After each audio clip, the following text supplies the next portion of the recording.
Does it count? Yeah. Do you remember Bird Averett? I remember Bird. I was going to say, I know you covered and knew to some degree Bird Averett. Yeah. Played for Sonny, Charles' old coach at Auburn. I don't know who Charles's coach was at Auburn.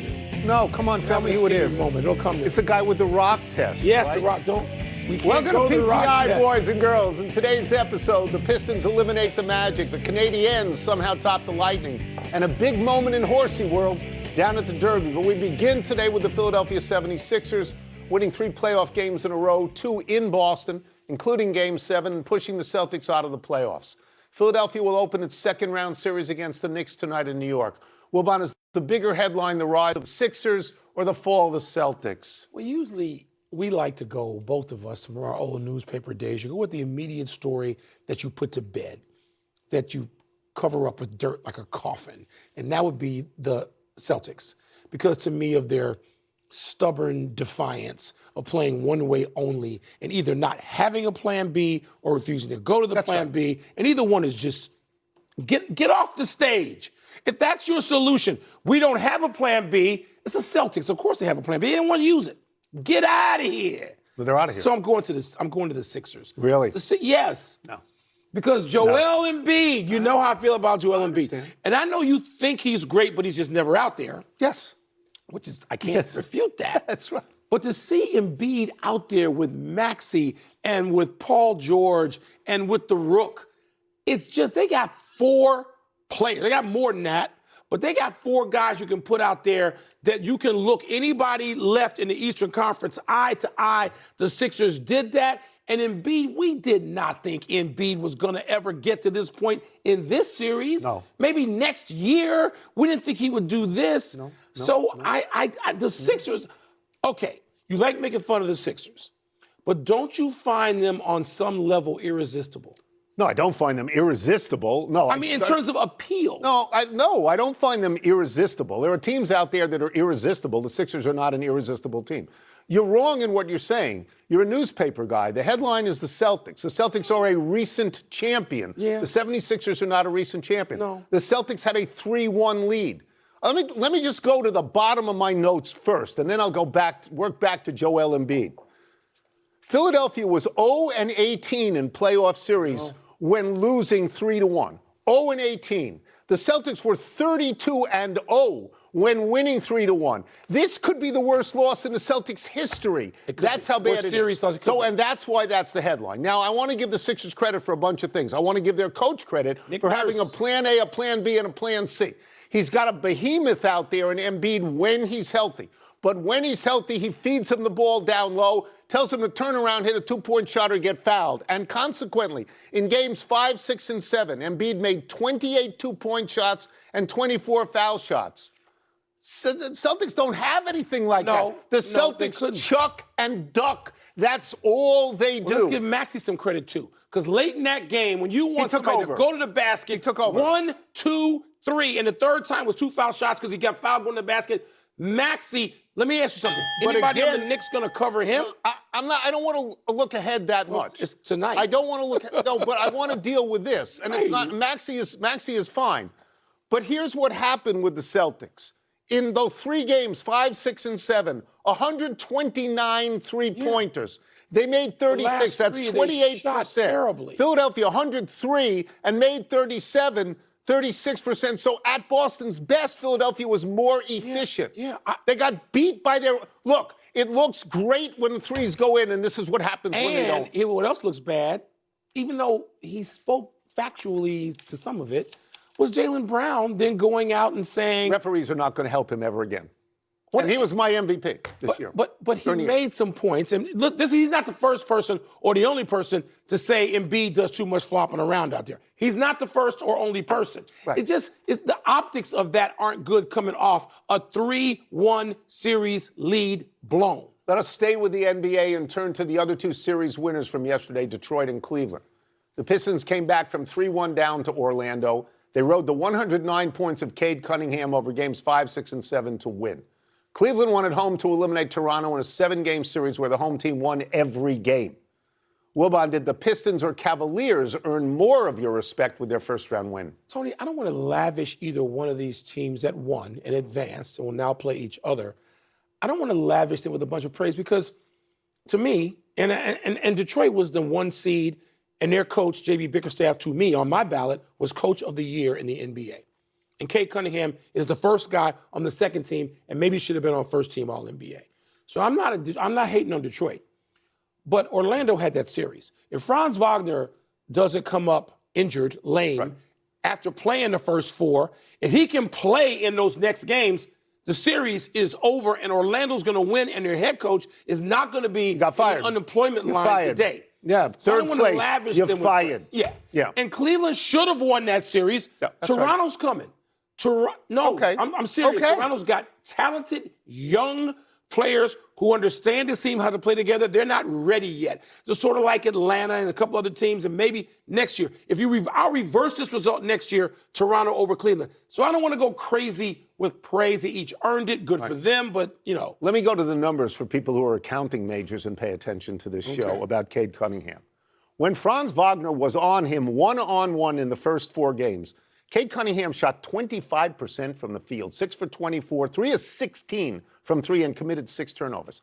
Wagner then gets hurt, and Cunningham comes to life. Of course. And Cunningham then, in the next 3 games, gets 109 points, shoots over 50% from the field, over 60% from 3. So you have to ask yourself, as you are asking, was the team helped or in fact saved? Was the team saved by Cunningham being allowed to flourish? Yeah. Then Orlando goes down the drain in that and loses their coach. Now, you know how I feel about Cleveland. I think Cleveland can win in the East. And I said that from the day they acquired James Harden, that they can win in the East. And what we know about Detroit is that unlike Boston, they don't shoot enough threes. They don't. they don't have enough people who can do that efficiently. Detroit is second to last in the NBA in threes taken. They average about 31 a game. Which is a kiss of death in second today's to last basketball. in threes made, 11. So that's why I like Cleveland in that series. And also, I watched enough of Cleveland to think what I thought last year. I really like their bigs. They pass the ball so well. Cleveland Totally finds unselfish. open people all the time. Cleveland seems to have all the elements, including a in prime star and a fading, though still impactful star. If Harden can just have one series, and he might need to be this one, or they don't advance. Yeah. But Wagner's absence, that hurt Orlando. We talk about the bigger Their story in the coach first is one. gone because He's of this. gone, and if Wagner's in this series, he's not gone because they're playing in the second round. Yeah. I think that's true. And now, the 2 unusual results in the Stanley Cup playoffs. The Canadiens beat the Lightning in yesterday's Game 7, 2-1, despite producing just 9 shots on goal. Meanwhile, the Avalanche scored 9 goals against the Wild while allowing only 6 in Game 1 of their series, Tom, which was the freakier result. So I don't really know enough hockey to know which is freakier. They both seem very freaky to me. Colorado that's 15 goals. Here's the number. Since 1993. One is empty netter. Since 1993, it still counts as a goal. Well, yeah. There's only been one other playoff game since 1993 where that amount of goals was scored, 15 goals. Colorado was up 3-0, and then suddenly was behind 5-4, then won 9-6 on that. So you're pointing out that it's rare. It's very rare. The other thing. I'm going to get to the other thing, because the other thing probably is Never freakier. happened. But by the way, the Minnesota goalie, he's not Swiss cheese. He had 34 saves. Yeah. He didn't have like 3 saves. He had 34 saves. The other thing, though, this is the only time ever, I believe. Well, since 1956. Well, that's when they started charting shots on goal. 9. So that nobody has ever won a playoff game with as few as 9 shots on goal. That's 70 years, right? That's a long time. And who's in the goal for Tampa? Who's in the goal? Andre Vasilevsky. You would recognize him by his 2 Stanley Cup rings. Yeah. If you went to Vasilevsky at 3 PM and you said, hey, you're only going to face 9 shots tonight, he would say, I got the W. Take your day off. I'm done. I got the W. I know. When you have a fluke goal or two, you have weird. The entire thing is weird. I'm going to set aside 9-6. Yes, we don't see it in the playoffs. We don't see it but in you regular see season. Well, you do see it in 9-6? regular season every now and 9-6? then. Okay. Every now and then. You don't ever see this other thing, and No. you don't see it against a guy going to the Hall of Fame. No. So that's it. And the Canadians, I mean, look, with Toronto not in, they're out. Didn't make it. Edmonton out. Yeah, no, they're the only Canadian team left. So the Canadians, this is an important result, not just a freaky result. Do you want to hear a small freaky fact, though? Yeah. Tampa Bay won 2 cups in a row. Did they not a few years back? Tampa Bay's been good for a while. This is the 11th playoff home game in their last 13 home playoff games that they have lost. What do you make of that? Home ice does not mean anything what at all. Home football field advantage means. Why? Why not? You have all the crowd cheering for you. Let's take a break. Coming up with Rudy Gobert. That's what it is. Be able to slow his fellow Frenchman Victor Wembanyama tonight. And what's the word for? Trying to find out what's popping with the peeps in mail time. I'll put on my glasses. I'll get the Mail time. ready. Okay. Do you expect Rudy Gobert to be able to slow Victor Wembanyama in their series that starts tonight? I like that verb, slow. Yeah, I do.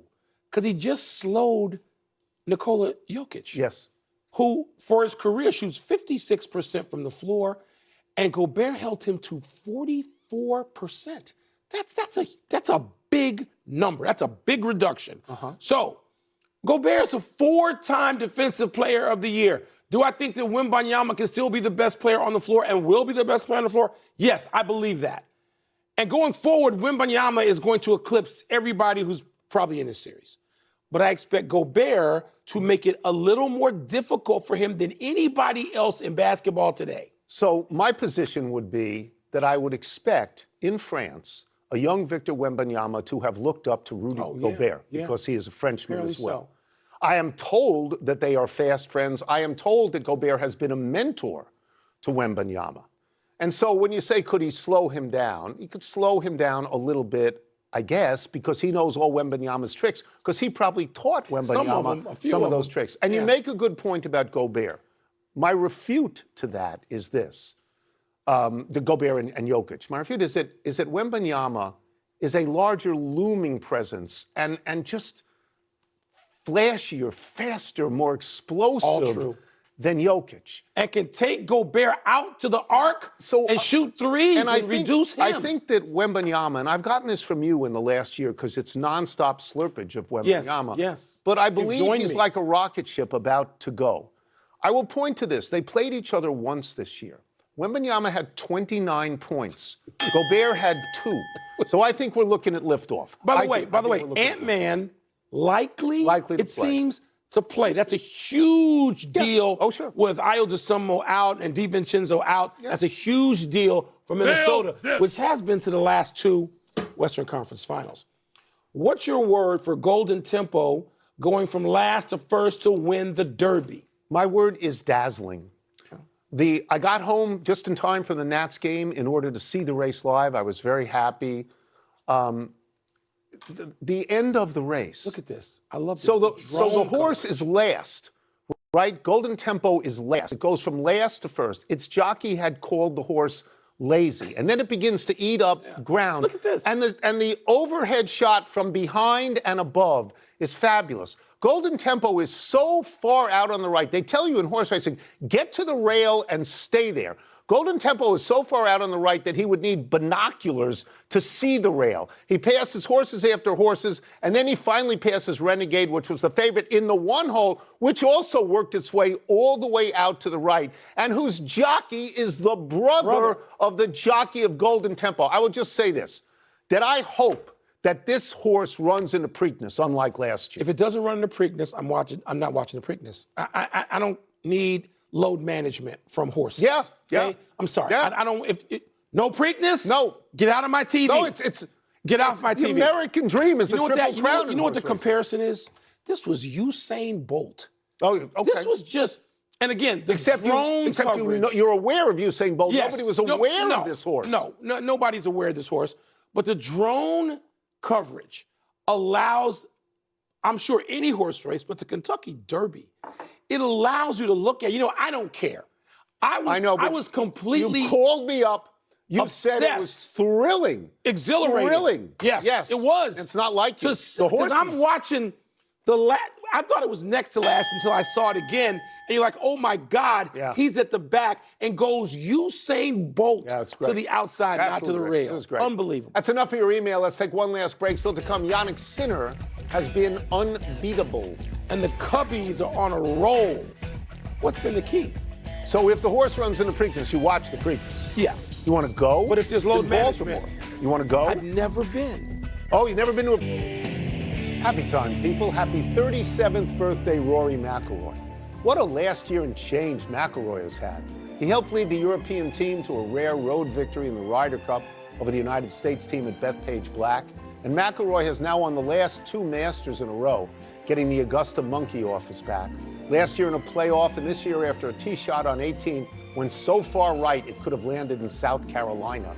McIlroy now has 6 majors, the 2 Masters, 2 PGAs, 1 at Kiowa, 1 at Valhalla, the U.S. Open at Congressional when he was a kid, and a British Open at Royal Liverpool. He is one of only 6 golfers ever with the Grand Slam. He is 1 or 2 majors away from becoming one of the all-time greats, right? It's a group of only like 15 guys now who've won 6 or more. Yeah. So he's already in rare company. There. He's right there. You're right. A couple of more, you start to climb that list and separate yourself. It's one hell of a career and still going. And he's 37. Still He's got time to win. Young. Yes, he does. Happy anniversary, LeBron James and Steph Curry. On this day 17 years ago, LeBron won his first NBA Most Valuable Player award. This was the first of his 4 MVPs over a 5-year span. And on this day 11 years ago, Steph won the first of his 2 consecutive MVPs on his way to leading the Warriors to their first championship in 40 years. These 2 accounted for 6 MVPs in an 8-year stretch. In the ensuing years, the MVP award has gone mostly to players born outside the United States.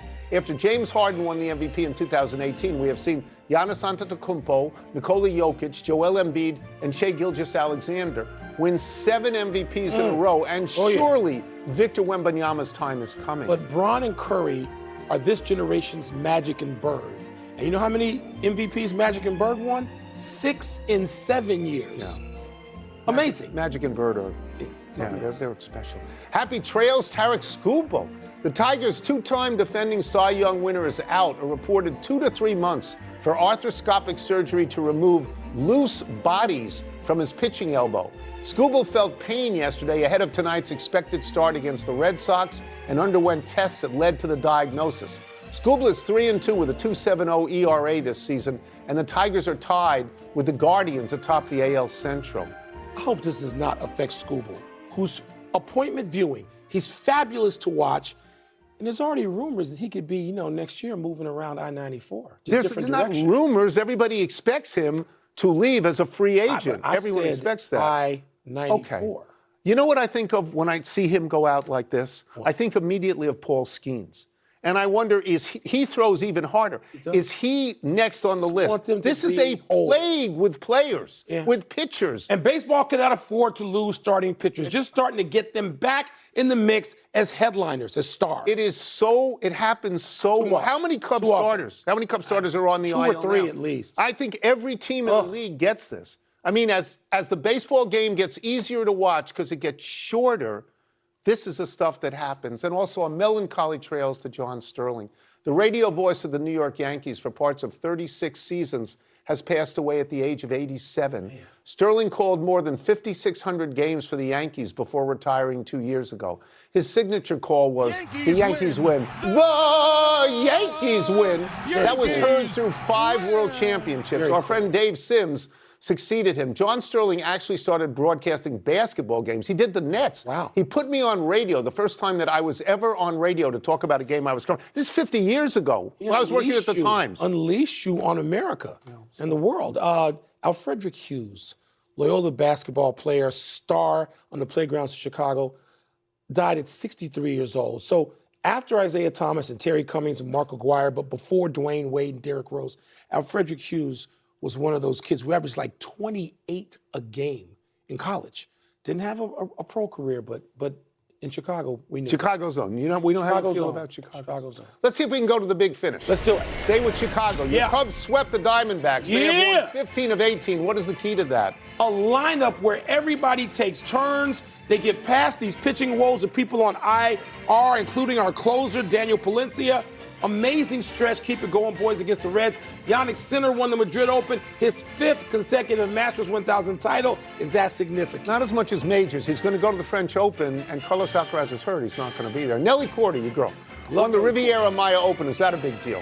Yeah, it follows her winning the Chevron, the major championship last week. Could be a great summer for Nelly Corda. Another one. Cam Young won at Doral. You impressed? He's really a good player. His dad is a golf pro. He's really a good player. But Scotty Scheffler came in second for 3rd straight week. That's second place 3 straight weeks on a tour is amazing. Last one, Flyers, Hurricanes, Ducks, Golden Knights tonight. Which is more intriguing? Well, the Canes are up 1-0, so the Flyers are in need there. Other series has just started. What cap is that? You like my hat?